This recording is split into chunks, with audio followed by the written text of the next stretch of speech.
हे सद्गुरु उद्धार कर, साधक तेरा जान, अनुग्रह कर बख्शीस दियो, सिद्धि और सोपान। सदानंद कहते हैं कि हे आपा, सद्गुरु समान सृष्टि में संसार का और कोई उद्धारक नहीं है। हे सद्गुरु, आपकी कृपा रूपी भेंट मुझे देकर कृतज्ञ बनाए। मैं आपके चरणों में सूरता साध कर अपनी मंजिल पा सकूं। श्रद्धा भक्ति अटूट है, अरु विश्वास अमाप, चरणन अर्पित कीजिए, भव भव का परिताप। हे सद्गुरु, अटूट श्रद्धा, अनन्य भक्ति, अनन्य विश्वास से मैं अपना सर्वस्व आपके चरणों में अर्पित कर सकूं और मेरा भवताप यानी सांसारिक पीड़ा अहंकार दूर कर सकूं, ऐसी कृपा करें। गुरु चरणों में बैठकर सम्यक श्रवण उतार, ब्रह्म रूप हरि पाई है, हरि में ब्रह्म अपार। हे आपा, सद्गुरु के चरणों में बैठकर उनके वचनामृत का सम्यक श्रवण करो।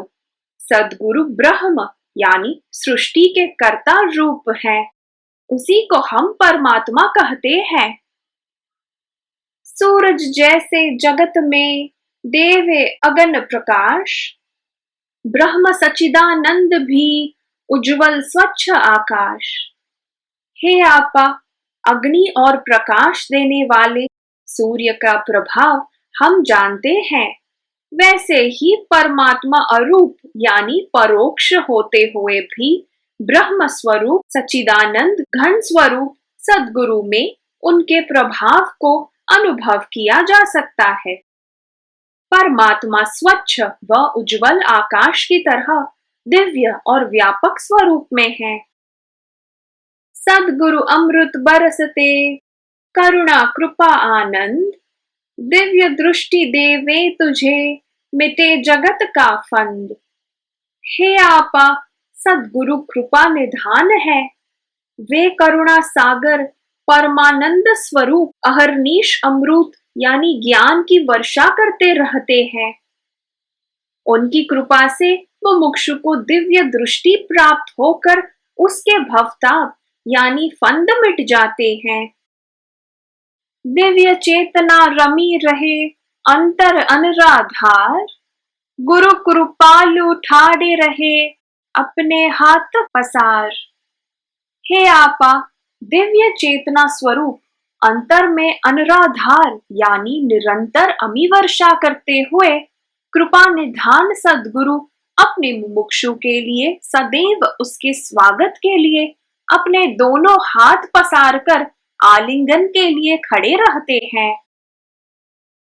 माया लिपटा जीव है, बंधा और अकुलाए, सद्गुरु संगत पाई के जागे भव दुख जाए। हे आपा, यह जीव मोह माया से लिपटा हुआ यानी आसक्त है, कर्म बंधन से बंधा हुआ व्याकुलता अनुभव कर रहा है। सद्गुरु की संगत मिले तो उसका भव दुख मिट जावे। ईश्वर जीवित सत्य है, नपे न मन से कोय, सुख शांति आनंद दे, भव से तारे तोय। हे आपा, परमात्मा जीवित सत्य स्वरूप है, यह अमाप है। उनके सानिध्य से भव पार होकर मुमुक्षु सुख शांति व आनंद को प्राप्त कर लेता है। अंत दिव्य अस्तित्व है, वह सद्गुरु का देश, पावे सोई बताई है ब्रह्मपुरी का भेष। हे आपा, जहां वाणी भी विराम पा जाती है यानी अस्तित्व छोड़ देती है, वह दिव्य अस्तित्व सद्गुरु का अनुभव है। सद्गुरु ही ब्रह्मपुरी यानी परमात्मा का अधिष्ठान व्यापकता के रहस्य के विषय में बता सकते हैं। अमर शांति को पावही आपा सद्गुरु सेव, शांति स्वयं भू होत है आप ही नैया खेव। हे आपा, सद्गुरु के बताई मार्ग का अनुसरण करने के बाद मुमुक्षु को स्वयं ही अखंड यानी अमर सुख, शांति व आनंद को अनुभव कर लेना होता है, यानी स्वयं ही अपनी नाव का नाविक बन जाना होता है। राम ही बैठे नाव में, राम ही खेवनहार, बैठे जो जन नाव में, उनका जय जयकार। हे आपा, यह सृष्टि और सृष्टि के सर्जनहार दोनों एक ही है। जो प्राणी सृष्टि में सर्जन पाए हैं, उनमें परमात्मा चेतन यानी सक्रिय स्वरूप में है और जड़ में जड़ रूप में है। जो चेतन है वही इस सृष्टि के मालिक बनकर अपना वर्चस्व रखते हैं।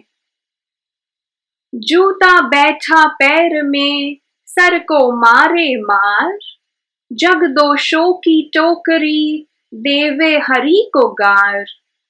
हे आपा, संसार सेवा करने वाले को ही निकृष्ट मानता है। जूता पैरों में पहने जाने के कारण छोटा यानी अछूत माना जाता है, किंतु मन बुद्धि यानी सर मनमानी करे तो उन्हें भी कठोर होने में वह नहीं चूकता। परमात्मा यानी सद्गुरु संसार के दोषों को अपने सर ले लेते हैं, फिर भी नासमझ उन्हें भला बुरा कहने से नहीं चूकते। मुँह बोले अरु सर पिटे, क्यों तू बोले बोल, सब बोलन का बोल एक, राम नाम का बोल। हे आपा, अध्यात्म में वाणी का संयम बहुत महत्व रखता है। मुंह बंद रखना मौन नहीं है। अंदर से ही हमें बोलने की ललक यानी आसक्ति नहीं होनी चाहिए, तो मुंह से बोलने की आवश्यकता नहीं। ऐसा बोलना चाहिए जिससे किसी को उसका प्रतिकार करने की इच्छा न हो। बोलना ही है तो परमात्मा का नाम स्मरण करना चाहिए। भंवरा बैठा फूल पर, खावे उसको चूस, जो देवे आश्रय उसे, छोड़े ना कंजूस। हे आपा, भंवरा फूल पर बैठा मकरंद यानी रस चूसता है, वह आश्रय देने वाले यानी फूल को भी नहीं छोड़ता। परमात्मा सृष्टि का सर्जन पालन करते हैं, किंतु यह सृष्टि ना समझ होने से उसे भी कोसती है। गिरे जो उठकर बैठी है, ना करी है अफसोस, उठे न गिर कर दूर है, हरि से लाखों कोस। हे आपा, जो लोग अपने चरित्र से गिर जाते हैं और संभल कर वापस उड़ जाते हैं, तो यह अफसोस की बात नहीं है, किंतु जो गिरकर जीवन भर पड़े ही रहते हैं, उन दुष्चरित्र वालों को परमात्मा से दूर ही समझो। इतनी नापो जमीन को, अन्न उगावे तोय, नापो मत इतनी जमी, कब्र खुदे ना कोय। हे आपा, यह सब सृष्टि यानी स्थावर सबके लिए एक समान उपयोग करने के लिए है। यह मालिक बन जाने के लिए नहीं है। अन्न उगाकर घर बांधकर आश्रय लेने के लिए यह जमीन है। हे मनुष्य, जमीन को मालिकी भाव से आपस में मत बांटो कि किसी मृतक की कब्र खोदने यानी या स्मशान बनाने जितनी जमीन भी ना बचे। जीवन वह माधुर्य है, जागे और तू पाए, ज्योतिर्मय सब कुछ भया, हरि हर साथ सदाए। हे आपा, यह जीवन जागने के बाद मधुर व आदर्श बन जाता है। जागने के बाद सारी सृष्टि ज्योतिर्मय यानी प्रकाशित बन जाती है, यानी भासती है। परमात्मा और मुमुक्षु एक बन जाते हैं, यानी द्वैत दो का भाव नहीं रहता। पुरा बुरा सब मिट चुका, होवे सबे नवीन, तेज पुंज को पाई है, काल बजावे बीन। हे आपा, जागने के बाद कोई पुरातन यानी पुराना नहीं रहा, भला बुरा नहीं रहा। सारी सृष्टि में तेजस्विता और नवीनता भासती है। यह सब समय से परे है, यानी कालातीत है। यह समय की बलिहारी है। सोच सोच सब मत करो, कर हृदय को पूछ। सोच कभी टेढ़ी चले, ज्यों कुत्ते की पूंछ। हे आपा, जागने के बाद मन मर जाता है। उसकी स्थिति निरहंकार होती है। संसार के सारे काम सोचकर ही नहीं, किंतु भाव से यानी हृदय से करने चाहिए। भाव परमात्मा तक पहुंचने का मार्ग है। सोचा हुआ यानी मन बुद्धि से किया गया सब कार्य कई बार सही और सार्थक नहीं होता, तो वह जीवन में कठिनाई उत्पन्न कर देता है, यानी कुत्ते की पूंछ की तरह व्यवहार में वक्रता उत्पन्न कर देता है। हर हर सब कोई कहे, छूटे न मन की गांठ। गांठ छूटे बंधन मिटे, जैसे मुर्दा काट। हे आपा, मंदिर में जाकर या नहाते समय कई लोग हर हर यानी परमात्मा, अहंकार का हरण करने वाला, बोलते रहते हैं, किंतु अपने मन में दूसरों के लिए बांधी दुष्टता की गांठ तो नहीं छूटती, यानी तो परमात्मा का नाम स्मरण निरर्थक हुआ। इससे तो काष्ठ यानी लकड़ी अच्छी है, जो मुर्दे के देह बंधन की गांठ जलाकर मिटा देती है, यानी मन बुद्धि अहंकार की गांठ को ज्ञान अग्नि जलाकर मिटा देती है। सबसे बड़ा इनाम है पड़ी धरा की धूल। साधन यह तन पाई है, परमारथ का मूल। हे आपा, ज्ञान प्राप्ति के साधन यानी शरीर मन को सुदृढ़ बनाना आवश्यक है। परमात्मा ने यह मिट्टी का शरीर देकर प्राणियों पर उपकार किया है, तभी मनुष्य साधन रूप इस शरीर से परमात्मा पाने के लिए सक्षम है। काल सभी को कहत है, चलत रहो चुपचाप। जागृत निकले काल से, खड़े आप ही आप। हे आपा, यह मनुष्य का देह काल और प्रकृति के अधीन है।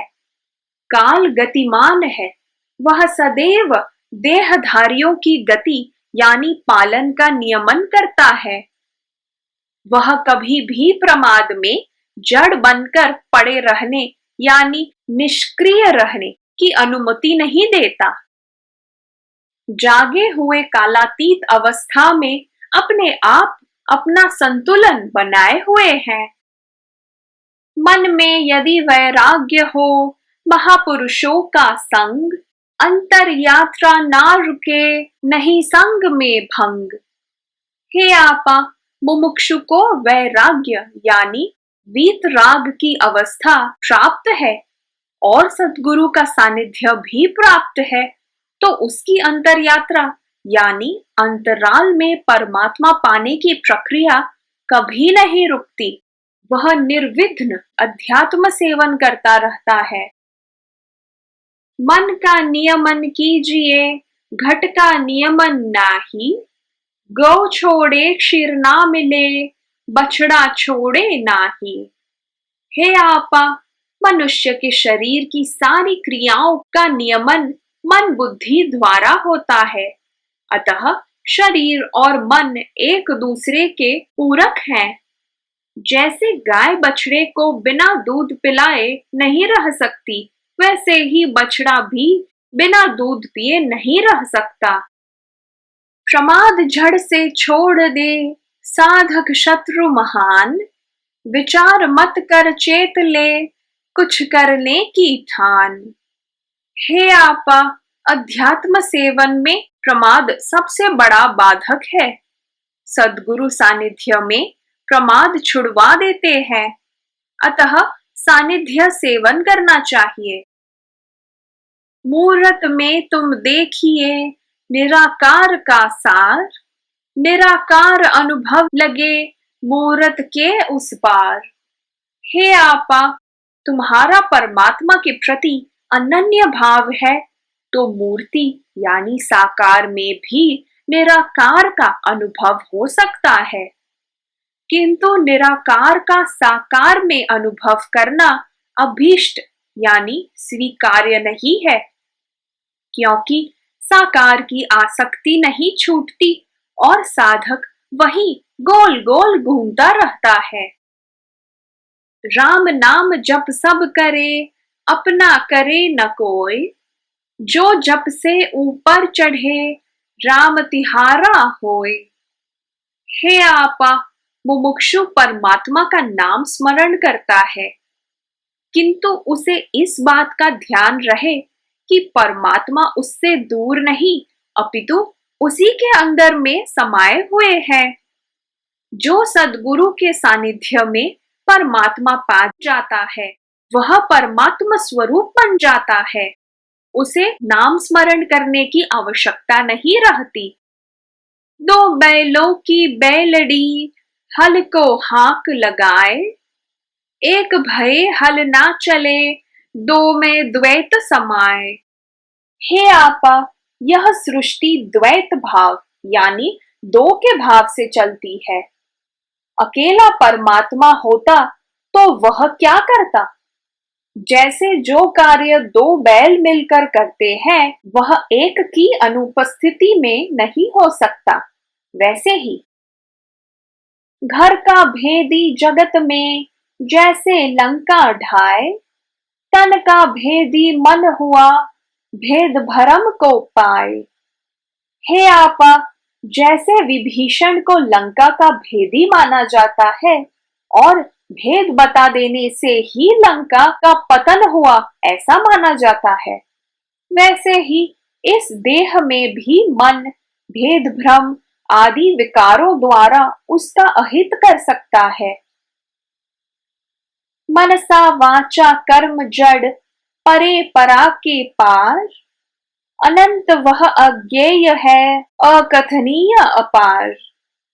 हे आपा, परमात्मा अकथ कहानी है। वह कहानी तब तक रहती है जब तक मुमुक्षु जागृति की तमाम प्रक्रिया में से पार होकर मुक्त नहीं हो जाता। मन वचन और कर्म असंबंध हैं, उनमें एक रूपता होना आवश्यक नहीं है। अनंत यानी परमात्मा जो अरूपी निराकार है उसी की आराधना करनी चाहिए। दे चिंगारी ज्ञान की सद्गुरु अगन लगाए, घासा फूसा जल गया अलख खजाना पाए। हे आपा, सद्गुरु ज्ञान अग्नि द्वारा मन बुद्धि के अहंकार को जलाकर मिटा देते हैं। उसमें से जो ज्ञान दीप प्रकट होता है वह दिव्य और अलौकिक होता है। कहत कहत तो जुग भये, कहा सुनत नहीं कोय, एक बार ऐसा कहो सुनना पड़े न कोय। हे आपा, कहने सुनने की बातें संसार में होती रहती हैं, किंतु सद्गुरु के सानिध्य में उनकी अंतर्वाणी के वचन को जो सम्यक श्रवण कर लेता है वह धन्य बन जाता है। उसके बाद उसे अन्य कथन का कोई महत्व नहीं रह जाता, यह जानो।